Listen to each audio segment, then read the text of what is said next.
Assalamualaikum warahmatullahi wabarakatuh. Perkenalkan, nama saya Dias Silasa. Di sini saya akan menjelaskan network automation. Jadi, network automation itu merupakan proses dengan menggunakan software untuk mengotomasikan proses jaringan seperti mengonfigurasi, mengelola, testing, deploying, dan mengoperasikan perangkat fisik dan virtual dalam jaringan dengan tujuan untuk terus memaksimalkan efisiensi dan fungsionalitas jaringan. Jadi, software yang digunakan untuk automation ini akan menemukan cara yang paling terbaik dan efisien untuk melakukan tugasnya dengan menggunakan otomasi berbasis API, menggunakan instruksi command line manual.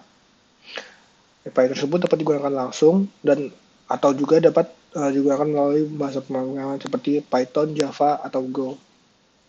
Nah, itu cuma satu aspek dari network automation, di mana network automation modern dapat memonitor resource jaringan dan dapat memverifikasi bahwa jaringan dapat menangani request konfigurasi dalam menerapkannya.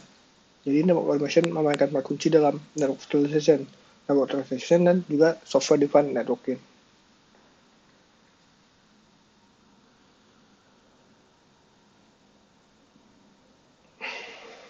Jadi pada penjelasan ini kita akan menggunakan Ansible. Jadi Ansible itu merupakan salah satu alat network automation yang banyak digunakan pada saat ini. Ansible biasanya digunakan untuk melakukan deployment aplikasi, update pada workstation, dan server manajemen konfigurasi, dan hal lainnya yang biasa dilakukan sistem administrasi sehari-hari. Ansible ini memungkinkan penggunaan untuk mengkonfigurasi lebih dari satu komputer pada jaringan secara bersamaan tanpa menggunakan skill programming. Nah, pada Ansible di sini terdapat playbook. Playbook adalah file konfigurasi yang ditulis dalam format YAML yang memberikan instruksi tentang apa yang perlu dilakukan untuk membawa node yang dikelola ke keadaan yang diinginkan. Playbook digunakan agar perintah tersebut sederhana, dapat mudah dibaca oleh siapa saja, dan dapat mendokumentasikan secara otomatis. Playbook juga bersifat idempotent, artinya playbook ini dapat dilakukan pada suatu sistem kapan saja tanpa menimbulkan efek negatif padanya. Jika playbook dijalankan pada sistem yang telah dikonfigurasikan benar dan dalam keadaan yang diinginkan, maka sistem itu akan tetap berjalan sesuai dengan konfigurasi tersebut meskipun telah menjalankan playbook.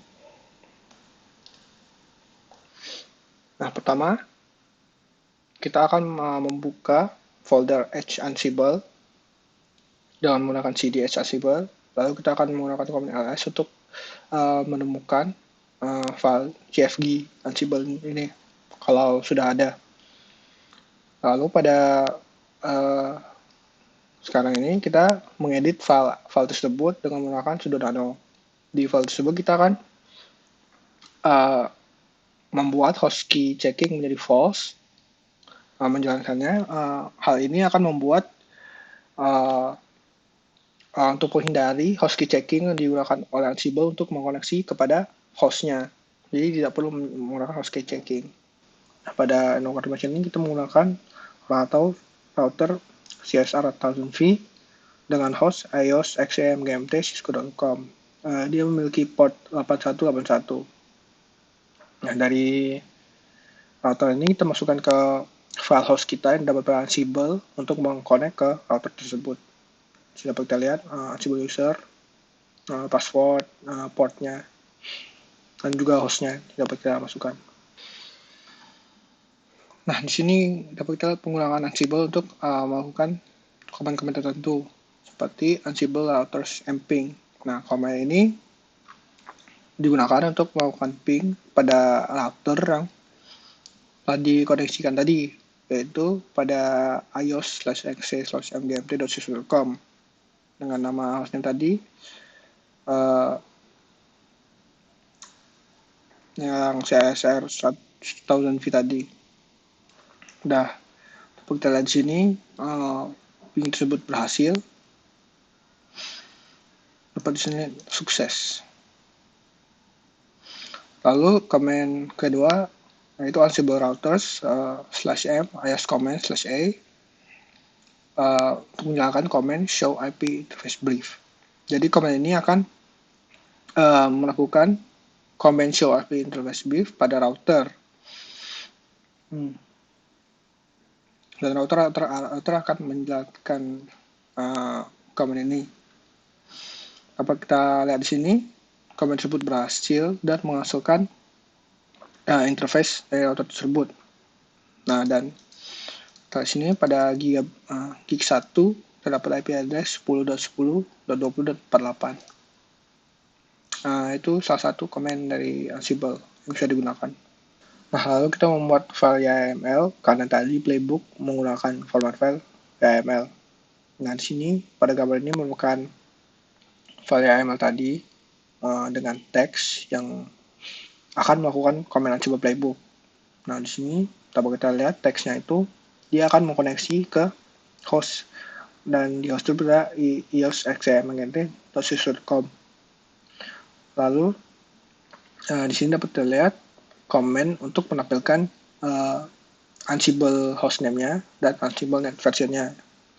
Nah, network automation itu semudah itu yang menggunakan Ansible ya. Cuma menggunakan komen ini saja untuk menampilkan hostname dan versionnya. Tidak perlu ke komen-komen yang rumit. Nah, setelah file YAML tersebut telah dikerjakan, kita akan menjalankan komen yaitu komen ansible/playbook dan nama file YAML-nya. Dapat kita lihat di sini komen tersebut menghasilkan pertama dia mengkoneksi ke ios/exe/fgmt.com dan telah berhasil, lalu menjalankan komen pada file YAML tadi, yaitu yang kita lihat di sini hostname is, lalu menampilkan hostname-nya, lalu menampilkan versinya. Nah, hasil tersebut telah benar dijalankan. Nah, lalu pada percobaan ini kita membuat file YAML kedua dengan menamakannya second playbook. Second playbook ini memiliki teks yang berbeda untuk menjalankan komen yang berbeda. Nah, di sini dapat kita lihat mengkoneksi ke host yang sama, yaitu exe.mgmt.com. Lalu kita di sini melakukan task dengan memberi nama hostname-nya itu seperti teks ini. Nah, tadi belum dikasih tahu ya, jadi name ini untuk menampilkan judul-judulnya seperti di sini, task untuk membuat update hostname, terus task ini nama playbooknya. Nah, setelah itu kita menjalankan komen seperti tadi, masih tadi, the hostname is Ansible net hostname and the OS is Ansible net version. Tetapi karena task tadi udah mengganti hostname-nya menjadi teks ini, kita akan menghasilkan hostname yang berbeda dengan yang pada YAML pertama tadi. Dan di sini dapat kita lihat di ios.xaml.com-nya terganti hostname-nya, karena yang hostname utama tadi bukan ini ya, tetapi yang CSR 1000V tadi dari router tadi, dan setelah kita ubah dengan nama ini. Nah, seperti itulah penggunaan network automation menggunakan Ansible Playbook. Nah, banyak manfaat yang kita dapat dengan menggunakan network automation, seperti meningkatkan efisiensi. Dengan menggunakan network automation pada perangkat jaringan, manusia tidak perlu melakukan tugas-tugas yang memakan waktu. Lalu seperti mengurangi human error. Biasanya tugas yang dilakukan secara manual cenderung untuk jadinya kesalahan manusia, sehingga pengaturan tugas untuk otomasi hanya perlu dilakukan dengan benar sekali dengan menggunakan komen-komen yang sangat simpel. Lalu biaya operasional lebih rendah. Dengan menggunakan network automation, kita dapat mengurangi penggunaan tugas manual pada perangkat jaringan dan manajemen jaringan,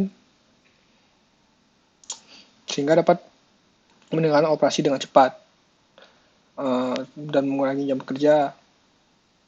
Seperti contoh, network automation dapat membuat kegiatan yang berulang untuk dilakukan secara otomatis tanpa perlu tenaga kerja tambahan. Lalu, kontrol jaringan yang lebih baik. Dengan menggunakan network automation, dapat membuat operasi IT untuk lebih responsif terhadap perubahan dan menggunakan analisis.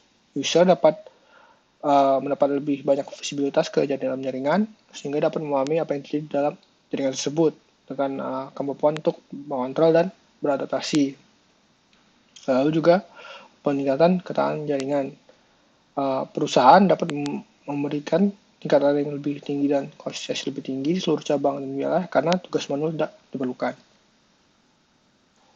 Nah, seperti itulah penjelasan singkat Network Automation. Terima kasih telah mendengarkan. Assalamualaikum warahmatullahi wabarakatuh.